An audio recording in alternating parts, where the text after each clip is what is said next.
नमस्कार बंधुरा मणिकर्णिकार किचेने आपनादेर सबाइके स्वागत जानाई। बंधुरा आमी चले एसेछि आज सादा तिलेर नाड़ू रेसिपि निये।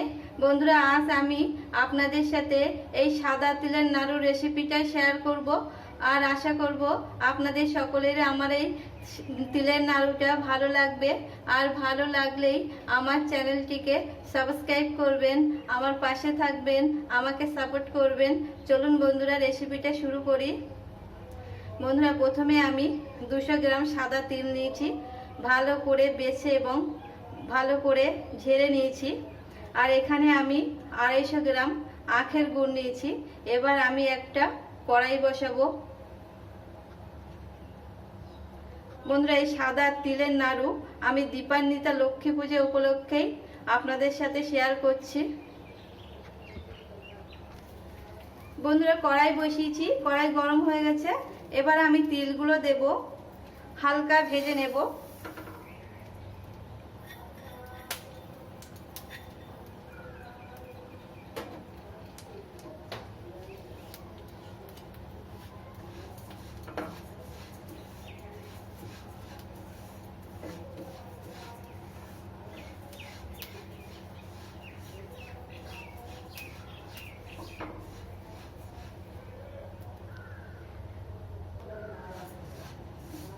তিল ভাজা হয়ে গেছে, এবার আমি নামিয়ে নেব।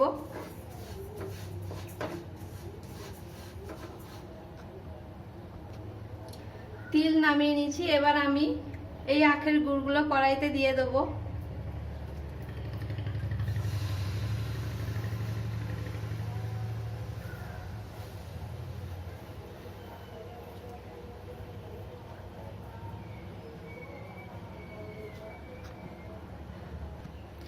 আমি সামান্য জল দিয়ে দেব গুড়ের মধ্যে,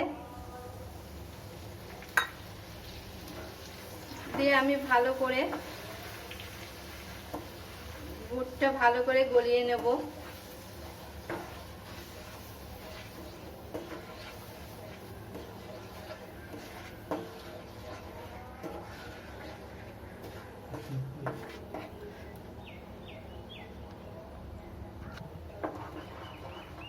গুড় ফুটিয়ে প্রায় নাড়ুর পাকে চলে এসেছে বন্ধুরা। আর একটু ফুটিয়ে নিলেই ভালোভাবেই তিলের নাড়ু তৈরি হয়ে যাবে।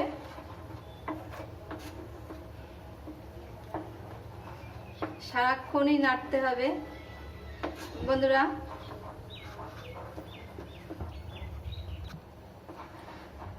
বন্ধুরা গুড় ফুটিয়ে আমি নাড়ুর পাকে নিয়ে এসেছি। দেখুন বন্ধুরা এই যে সুতো কাটছে। এবার আমি তিলগুলো দিয়ে দেবো কড়াইতে। তার আগে আমি গ্যাসটা অফ করে দেবো, দিয়ে আস্তে আস্তে তিল দেবো আর মিশিয়ে নেব।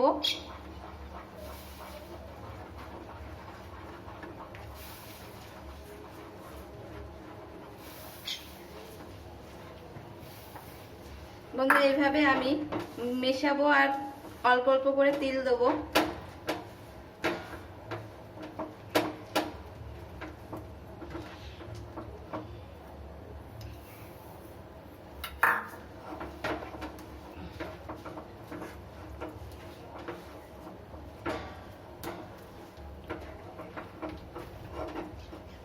দিয়ে বন্ধুরা আমি ভালো করে মিশিয়ে অন্য একটা পাত্রে নামিয়ে নেব।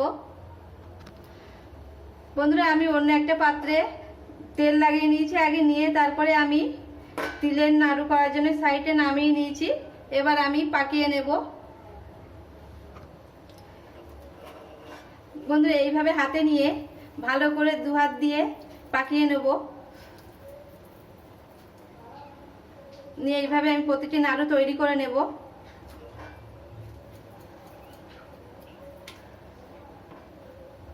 নিয়ে সবটাই আমি একইভাবে নাড়ু পাকিয়ে নেব। বন্ধুরা আমি সমস্ত তিলের নাড়ুগুলো ভালো করে হাতে পাক দিয়ে বানিয়ে নিয়েছি। আর বন্ধুরা আশা করব আমার এই তিলের নাড়ু আপনাদের সকলের ভালো লাগবে। আর ভালো লাগলেই আমার এই তিলের নাড়ু রেসিপিটাকে লাইক করবেন, বেশি বেশি করে শেয়ার করবেন।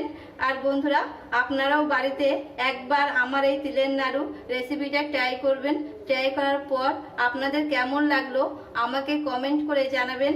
আর বন্ধুরা, আমার নতুন রেসিপির আপডেট পেতে পাশে থাকা বেল আইকনটি চাপতে ভুলবেন না। নমস্কার বন্ধুরা, আজ এই পর্যন্ত। ফিরে আসবো পরের দিন নতুন কোনো রেসিপি নিয়ে।